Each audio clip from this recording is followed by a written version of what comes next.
at the table. I had to speed up, but this is okay. No, it's okay, it's perfect. Thank you very much. Ponte tú. Bueno, ok, yo ya no sé qué hablar, si en inglés o en español.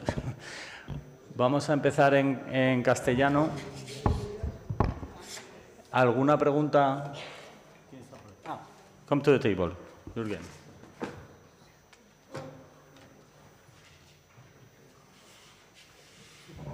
Okay, so now we can try to summarize the whole afternoon. It's a little bit difficult, but we've been talking about MRI at the beginning, then we've been talking about ultrasound. It's a little bit like we are in a mess now, so take-home messages, very simple, short and direct messages. Now I'm going to talk in Spanish so they can translate. Después de toda esta tarde de hablar primero de resonancia y después de ultrasonidos, nos queda una sensación un poco ambigua, creo yo. Hemos hablado de cómo reducir el tiempo de la resonancia, porque el principal problema de la resonancia parece ser el coste, puesto que no podemos saturar una enfermedad con una prevalencia de en torno a 30.000 casos, los servicios de radiología con resonancia. Entonces decimos que vamos a reducir el tiempo para intentar hacer un screening con resonancia, pero por otro lado hay datos que apuntan hacia que esto no es posible. Ahí es donde puede aparecer la ecografía como una alternativa, que además estamos habituados a ella los urólogos. Aunque es un ecógrafo obviamente más caro, se reduce mucho el coste y el número de procedimientos necesarios para hacer una primera biopsia. Vamos a poner el escenario de la primera biopsia. Entonces me gustaría que aclaraseis un poco hacia dónde puede ir el camino, hacia, como decía el doctor Salomón, hacia la ecografía o, como decíais, el futuro de la resonancia, que parece prometedor, reduciendo el tiempo, reduciendo el coste, reduciendo o incluso incorporando técnicas de punción en la resonancia.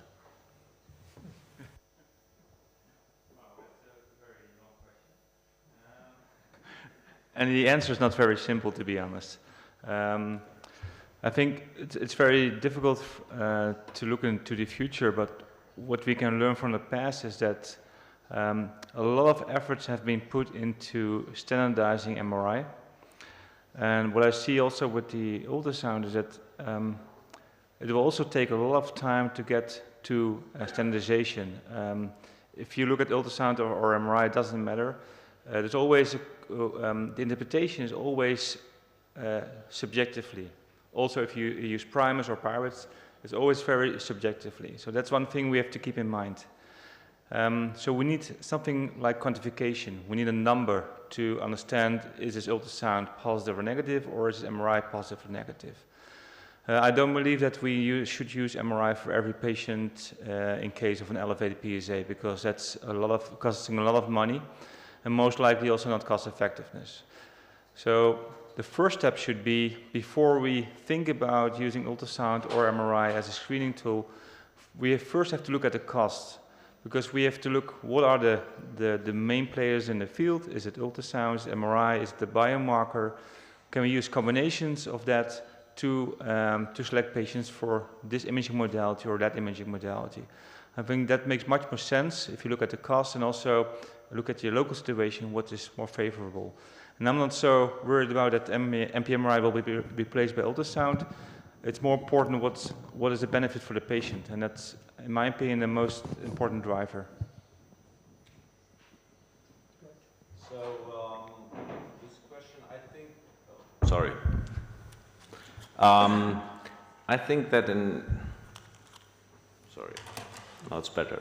I think that for this patient you mentioned here, normally a normal prostate biopsy would be enough. If you would have access to high-resolution ultrasound, of course I would use it, and maybe there will be a widespread, so it does make sense. I do not agree with the British colleagues starting to do MRI in all patients because there is the underdiagnosis of prostate cancer due to the negative predictive value. So it's a clear message for me.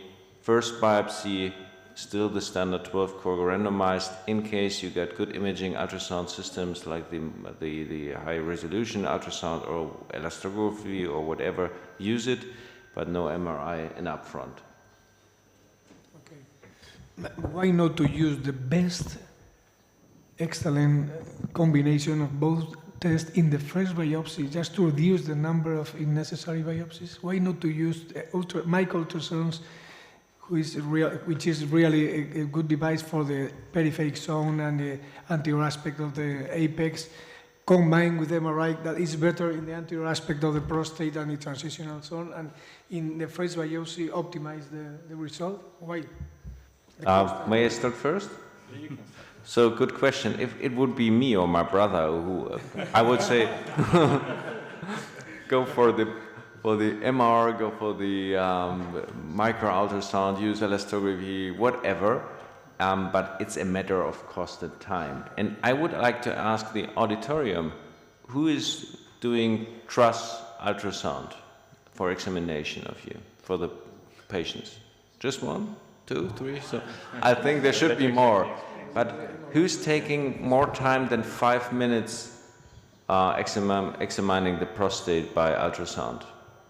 ¿Quién hace biopsias transrectales? Está diciéndose por ultrasonidos. Para diagnóstico. Diagnóstico. Yeah.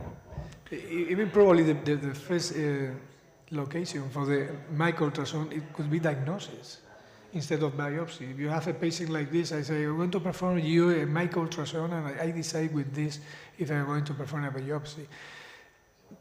Probably this is not the wrong table for asking the biomarkers. Biomarkers are useful to decide in which patient are going to perform the biopsy, and micro ultrasounds and MRI is enough to decide how I am going to perform the biopsy. We can combine both. You say, Pepe, that probably the best combination was MRI and biomarkers. Pepe?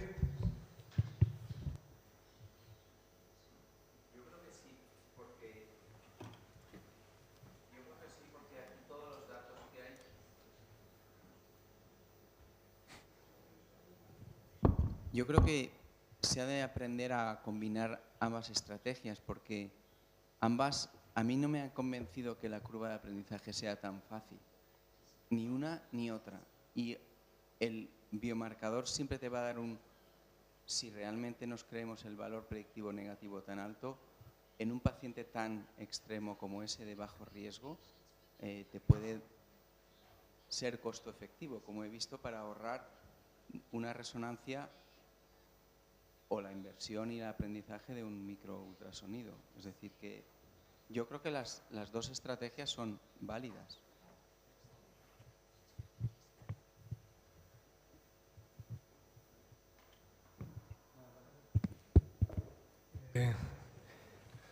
¿Cuánto sería en una primera biopsia sin hacerse una resonancia?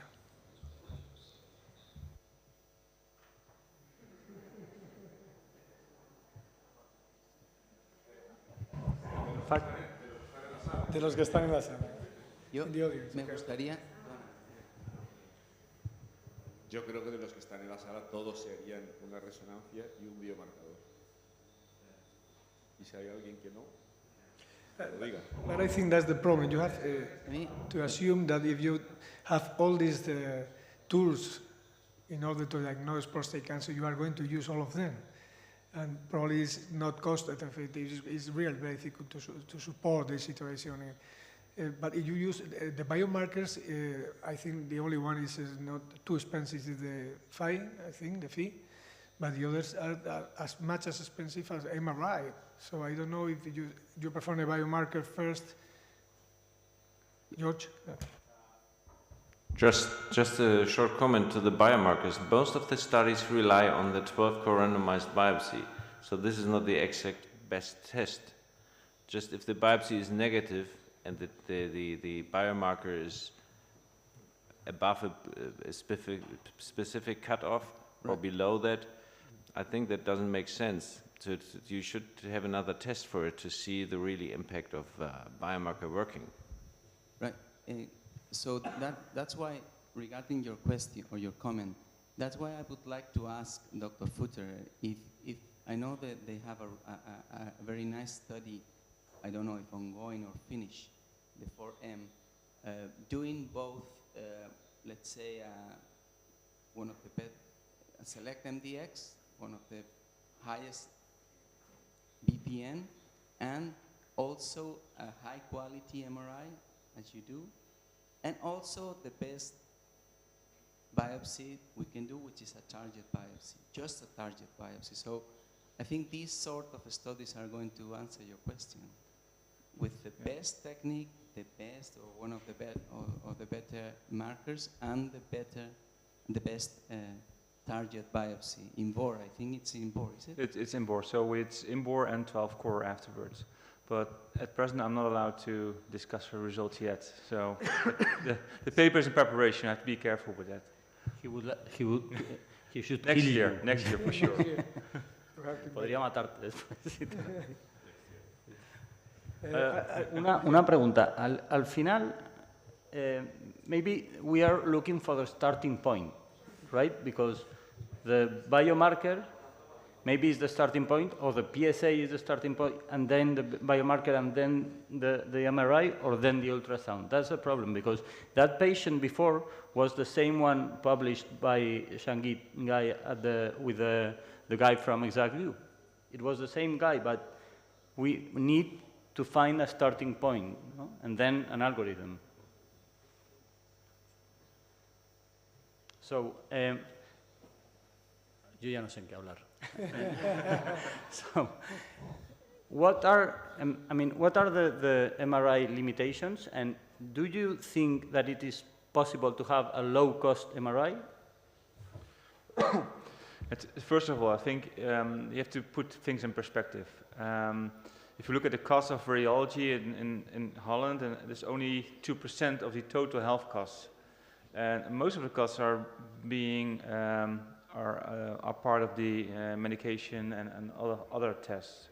So MRI, a lot of people think MRI is very expensive, but to be honest, I think MRI is not that expensive. And the question was the limitations, or?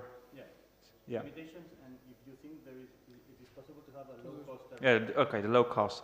So there was already one paper about investigative radiology, so using only two sequences, a T2 and diffusion. We also know from our studies we've done so far is that T2 diffusion most likely will also reveal a very high yield in terms of finding the significant cancers. However, I think it's too early to say that we can come over a 10 minutes protocol and then do 5 patients an hour. I think that's too early, but a lot of people think that's feasible, but I'm a little bit skeptical at the moment, to be honest. I got a question to Dr. Futter as well. So I showed the slides about the negative predictive value of the Pirates lesions, and I heard that someone said, well, let's do biomarkers and do just targeted biopsies out of the lesions. If you say yes, you would just take biopsies out of the lesions, I would say you should biopsy Pirates 2 lesions and higher. What do you think? Very interesting question, because in our institution, all patients with an elevated PSA get first an MRI and then target biopsies. We don't do any random biopsies anymore.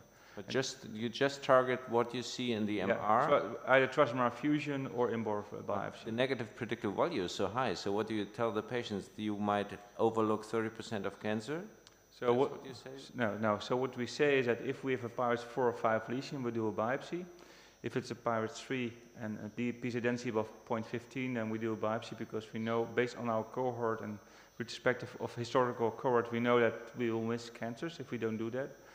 And what we do, if it's a Pirates 1 or 2, we send the patient back home and draw a PSA after 12 months. That's our approach. I know you have a lot of experience, and yourself. A negative MRI is just enough for you to decide not to perform a biopsy? That's a very good question. So we have, of course, we have a lot of experience, but we also are very careful. So we for sure will do follow-up on those patients. So if the PSA goes up again, we for sure will do a biopsy. And all these results are discussed in MDT. So it's not that we dismiss the patients. I think we have to be confident in our radiologists, but probably it's a combination, for sure, yeah. And if we doubt, and even if it's a pyruvate 2, we do a biopsy. I read a paper with talking about the different opinions between radiologists in the pyruvates, and the conclusion was that probably you have the same opinion in the number of lesions, the index tumor, but pyruvates classification is not easy to learn. Of course, as previous, the variability was really very high between radiologists. So I think you have to. What do you think the learning curve must be for MRI? Yeah. So the learning curve in our solution, what we do is that we get also radiologists and neurologists from abroad. They get a test, 200 cases. They start with, and then after 2 weeks, they do the same test, and then we look at the differences. And also we do the second reading they send patients, and then we do the second reading for them. And based on that, we can see what the learning curve is. But in general, it's 200. But it's not only looking at the MRI, because if you look at the MRI, you don't get any feedback. So it's always, as mentioned before, you need the biopsy results and also the histology to compare. Otherwise, you will never learn from it. And that's, I think, a very, very important. Probably the ways to put together the radiologists, the pathologists, and the neurologists. Yes, that's the MDT in our institution. The feedback, yes. More questions from the audience? More questions? Sí, doctor Corral.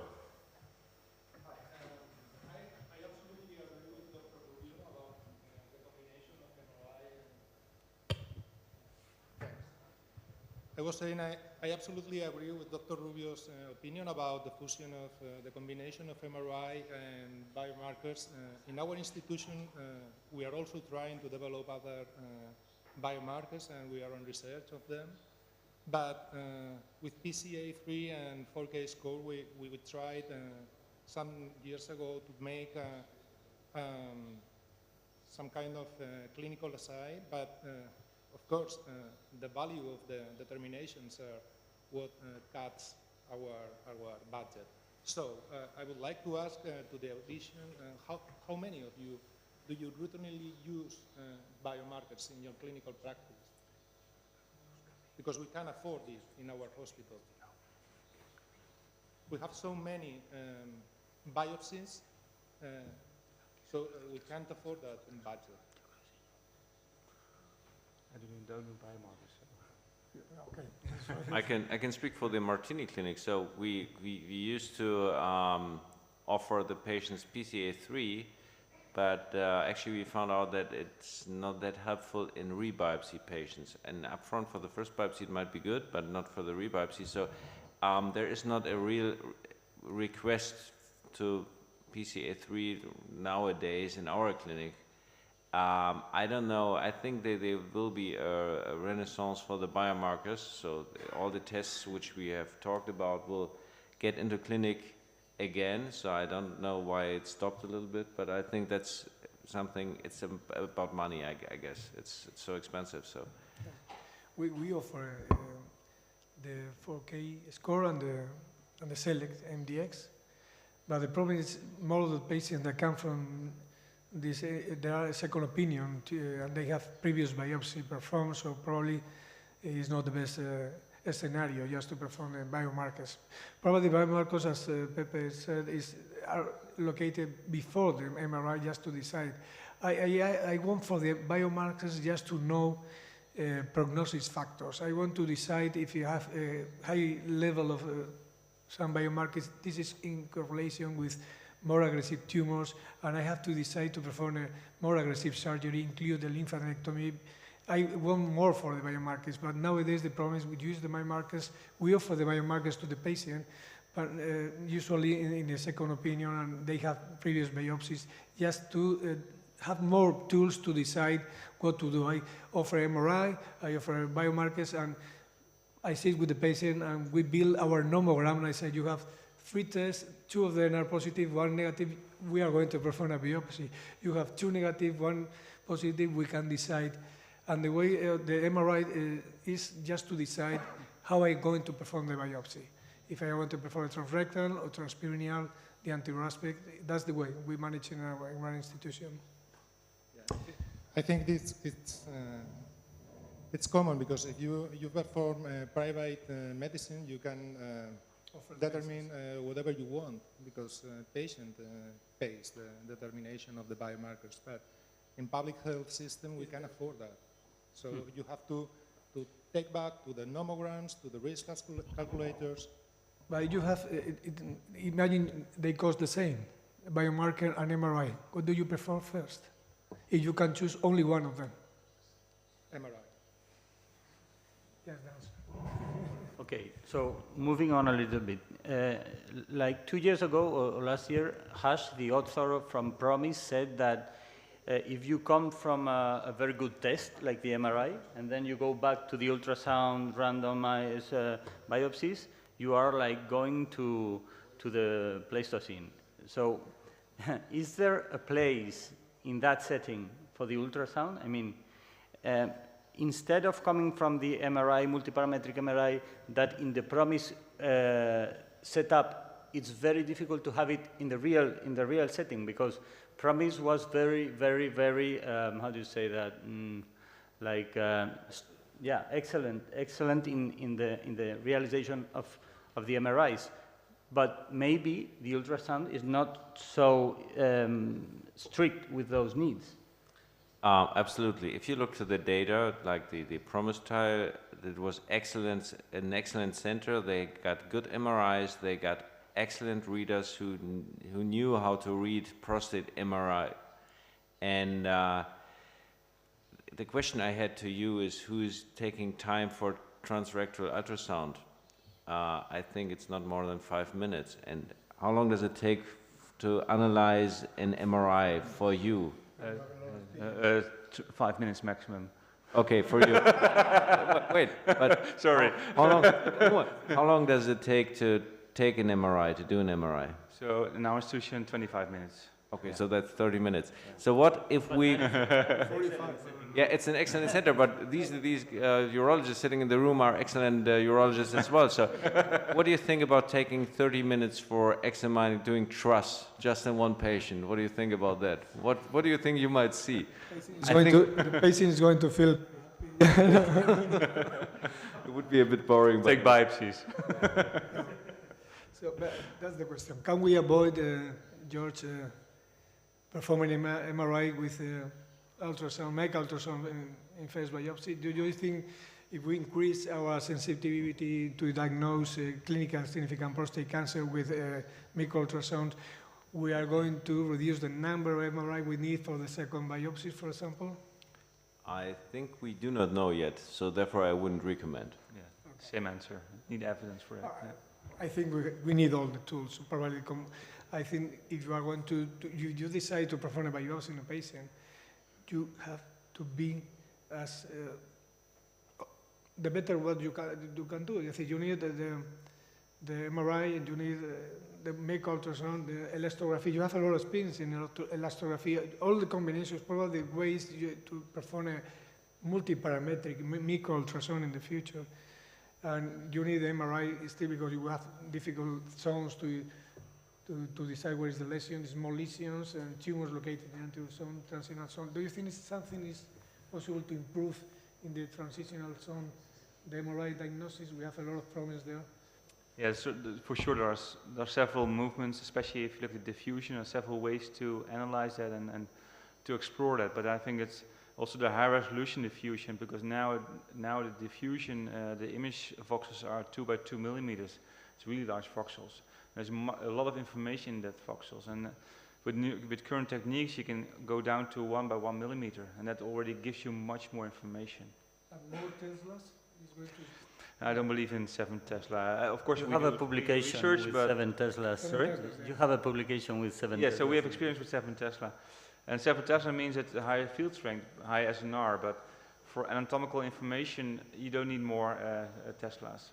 It's more about functional imaging, and then perhaps 7T will provide more information, like spectroscopy, but that's much more experimental.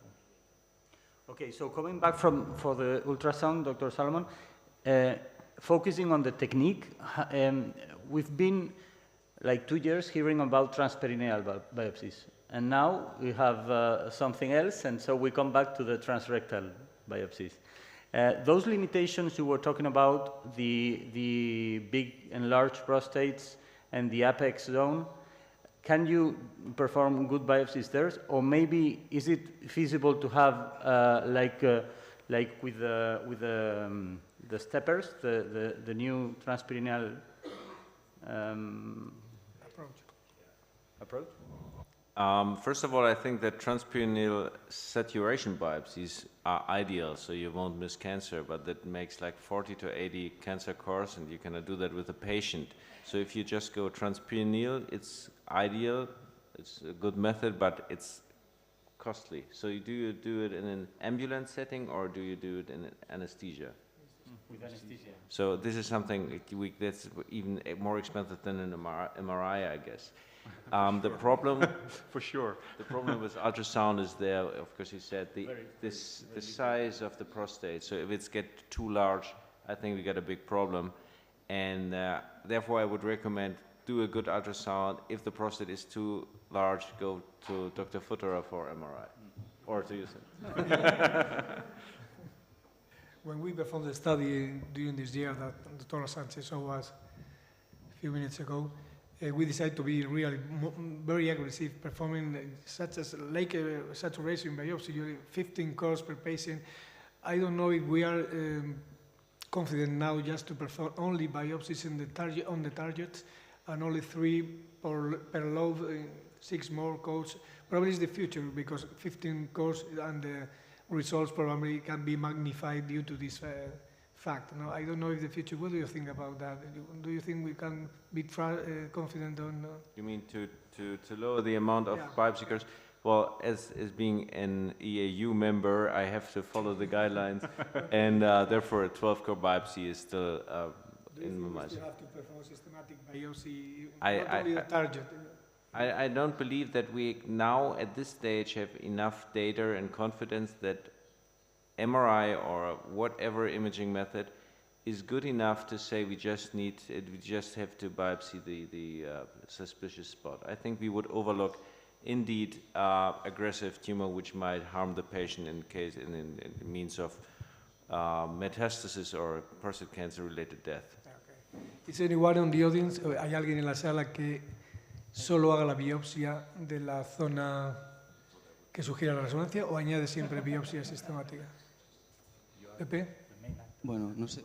I don't know if I answer for all the audience, but I think yes, nobody does here just target biopsies. This, I think it's a very brave attitude nowadays, and you have to have a huge experience with MRI. And I want to ask both colleagues that if you go just for target biopsies, what percentage of low-grade cancer you find, and how sure you are to put that patient under, for example, active surveillance, or go through a template biopsy, added template biopsy to be sure what you are doing with active surveillance, or even focal treatment, because you can have 3 target biopsies, Gleason 3+3. This is not uncommon in our place.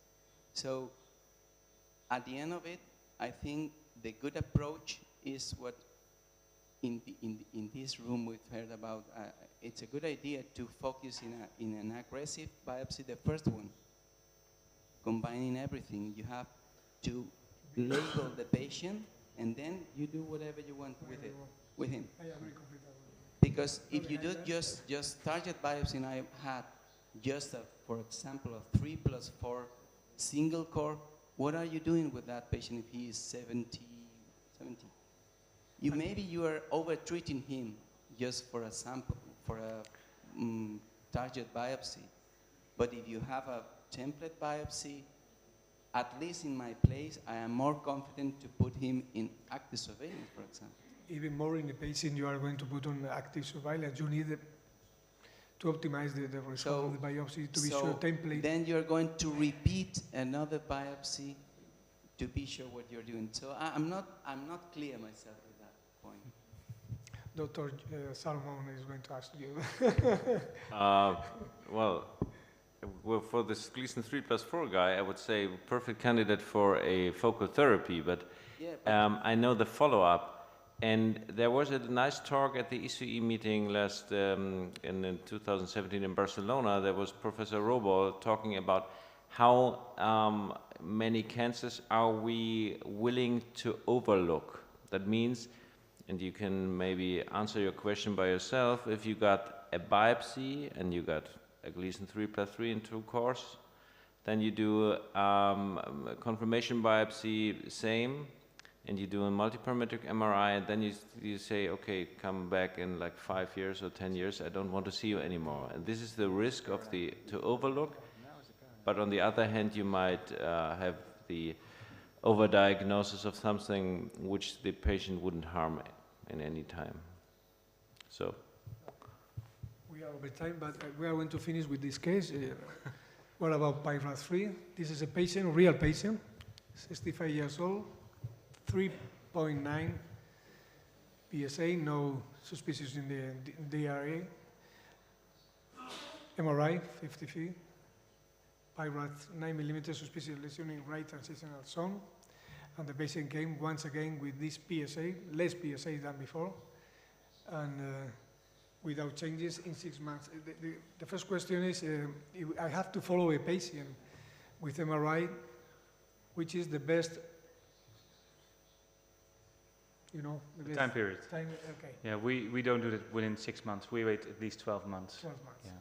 I think in the literature, everybody says, you change PIRADs to higher PIRADs, you need at least 12 months just to decide that. Probably in this case, the results are exactly the same. To be honest, I think even up to 24 months. Even more time.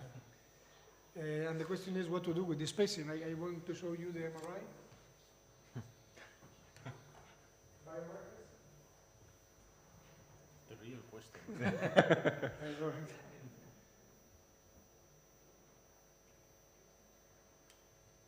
What about PIRAD-3, just the lesion in the transitional zone? What do you think, George? Yeah, well, I would say the size of the prostate is fine, so go for the micro ultrasound. But anyhow, it's in the transition zone, so it's not easy for the ultrasound to detect, like for the MR as well. Well, the PSA is going down. The free percent is going up, so the chance that there is something is really low. He's 65. I would check the comorbidities, and I would talk to the patient to say what he wants. That's the answer. ¿Alguien en la sala haría algo distinto? Juan Pablo. Le ha bajado el PSA, es 22%, es una lesión pequeña, zona transicional. ¿Se puede esperar? ¿No tiene síntomas? Is there any way to still performing transurrectal resection prostate biopsy? If this patient is not the case, but do you think? Actually, there are no clear data if transurethral resection of the inner gland does make sense or not. And I think in a low PSA patient, I wouldn't recommend. But if you got a patient like having 5 negative biopsies, having a strange MRI, having a PSA of 30 or something, I would think of maybe do a diagnostic TUR, but this is in very seldom cases. I think we are going to finish now. Thank you. Yeah. Thank you very much for attention. Thank you. Thank you.